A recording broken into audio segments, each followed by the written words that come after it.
Genesis 8. God remembered Noah, all the animal and all the cattle that were with him in the ark. And God made a wind to pass over the earth. The waters subsided. The deep's fountains and the sky's windows were also stopped, and the rain from the sky was restrained. The waters receded from off the earth continually. After the end of 150 days, the waters decreased. The ark rested in the 7th month, on the 17th day of the month, on Ararat's mountains. The waters receded continually until the 10th month.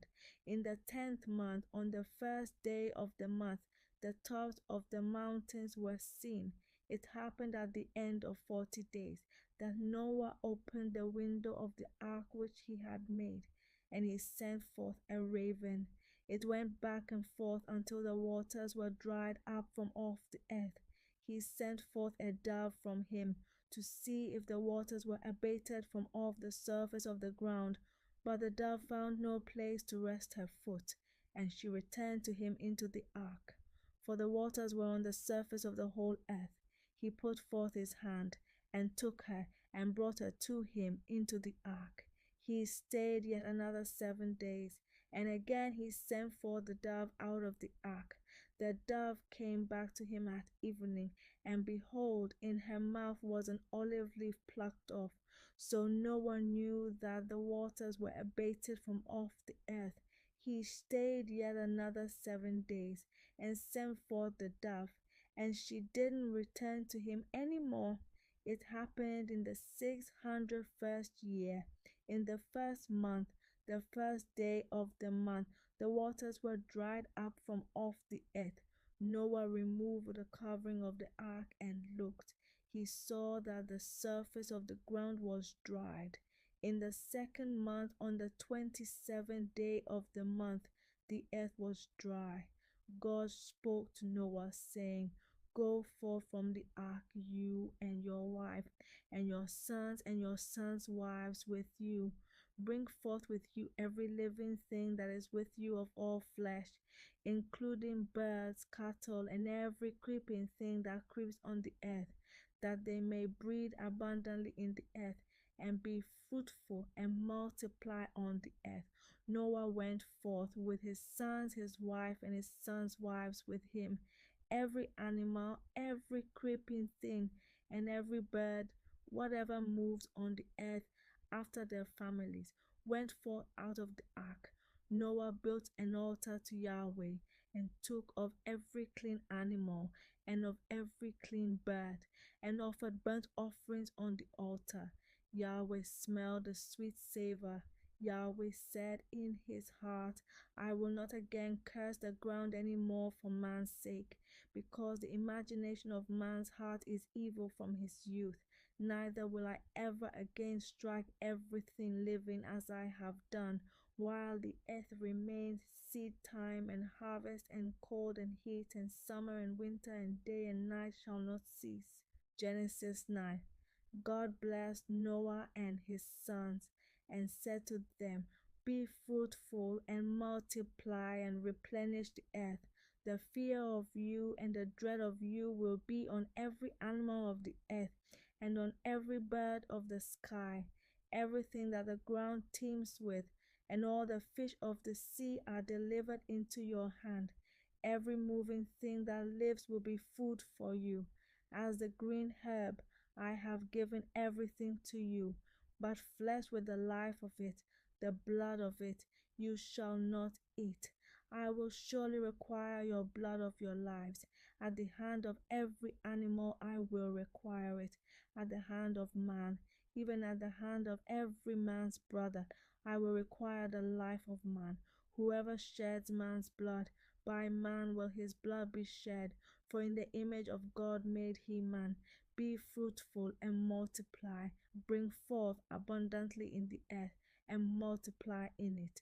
God spoke to Noah and to his sons with him, saying, As for me, behold, I establish my covenant with you, and with your offspring after you, and with every living creature that is with you, the birds, the cattle, and every animal of the earth with you.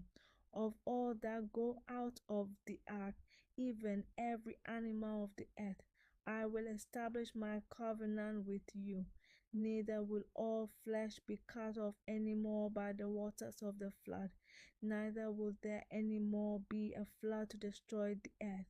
God said, "This is the token of the covenant which I make between me and you and every living creature that is with you for perpetual generations. I set my rainbow in the cloud, and it will be for a sign of a covenant between me and the earth. It will happen when I bring a cloud over the earth that the rainbow will be seen in the cloud, and I will remember my covenant, which is between me and you and every living creature of all flesh. And the waters will no more become a flood to destroy all flesh. The rainbow will be in the cloud. I will look at it, that I may remember the everlasting covenant between God and every living creature of all flesh that is on the earth." God said to Noah, "This is a token of the covenant which I have established between me and all flesh that is on the earth." The sons of Noah who went forth from the ark were Shem, Ham, and Japheth. Ham is the father of Canaan. These three were the sons of Noah, and from these the whole earth was populated.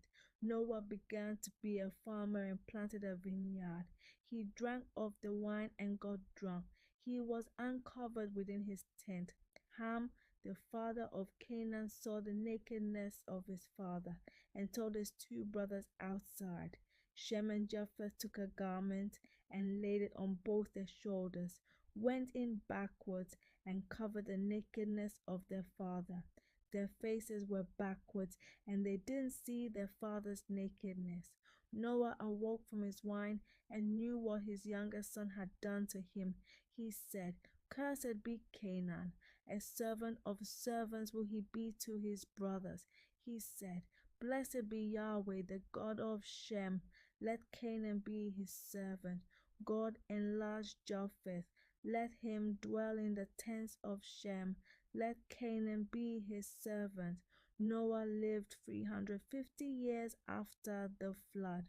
All the days of Noah were 950 years. Then he died. Genesis 10. Now this is the history of the generations of the sons of Noah and of Shem, Ham, and Japheth. Sons were born to them after the flood. The sons of Japheth: Gomer, Magog, Madai, Javan, Tubal, Meshech, and Tiras. The sons of Gomer: Ashkenaz, Riphath, and Togarmah. The sons of Javan: Elisha, Tarshish, Kittim, and Dodanim. Of these were the isles of the nations divided in their lands, everyone after his language, after their families, in their nations. The sons of Ham: Cush, Mizraim, Put, and Canaan. The sons of Cush: Seba, Havilah, Sabta, Rama, and Sabteka. The sons of Rama: Sheba, and Dedan. Cush became the father of Nimrod. He began to be a mighty one in the earth. He was a mighty hunter before Yahweh. Therefore it is said, like Nimrod, a mighty hunter before Yahweh. The beginning of his kingdom was Babel, Erech, Akkad, and Calneh, in the land of Shinar.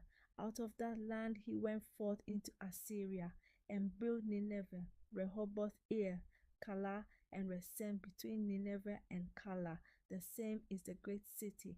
Mizraim became the father of Ludim, Anamim, Lehabim, Naphtuhim, Pathrusim, Casluhim, which the Philistines descended from, and Caphtorim.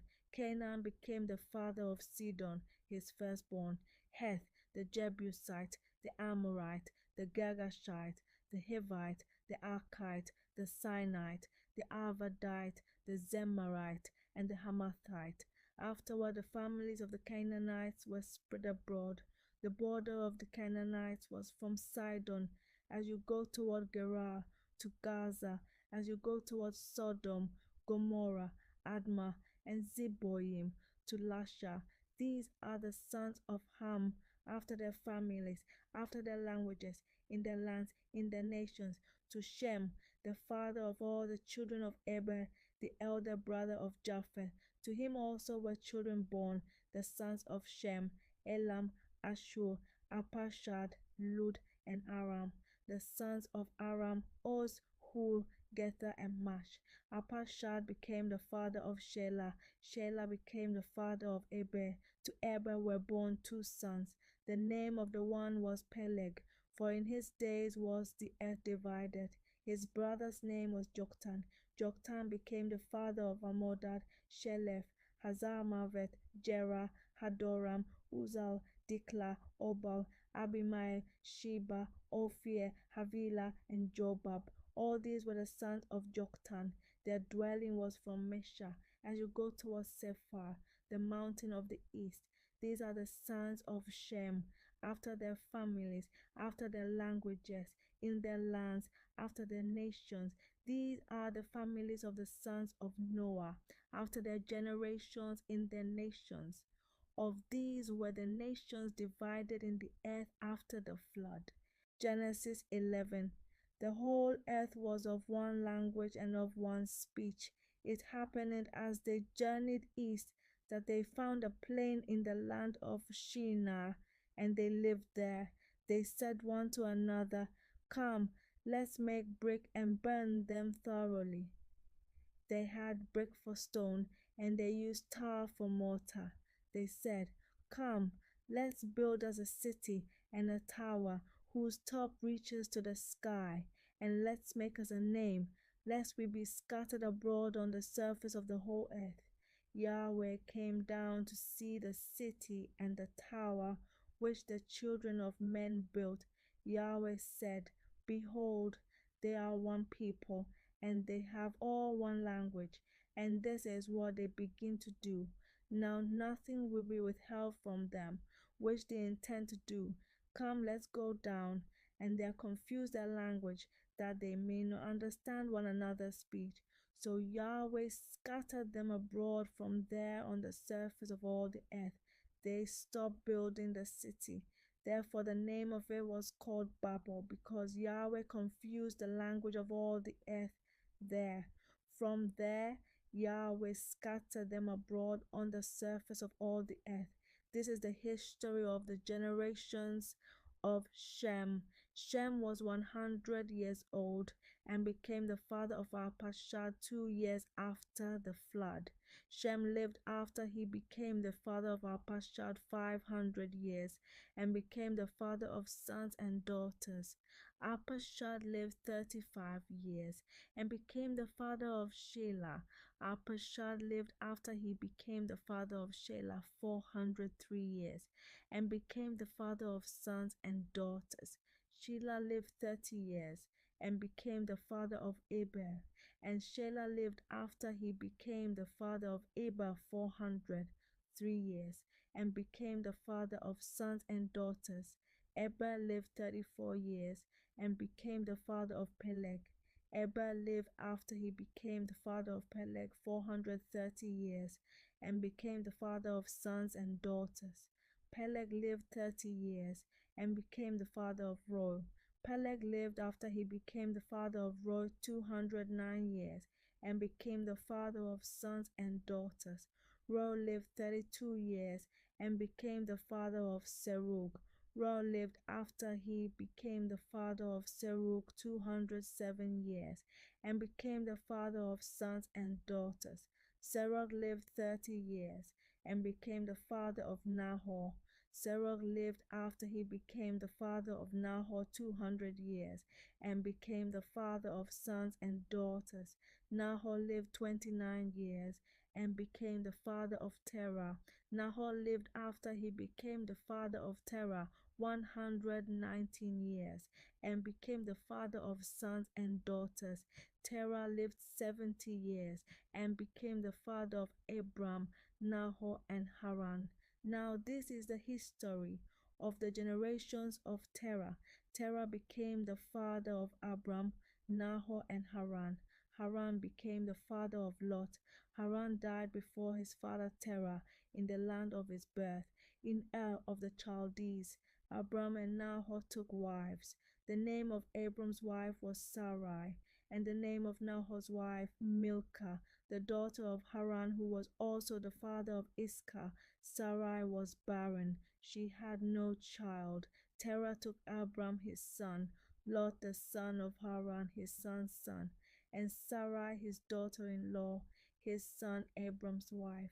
They went forth from Ur of the Chaldees to go into the land of Canaan. They came to Haran and lived there. The days of Terah were 205 years. Terah died in Haran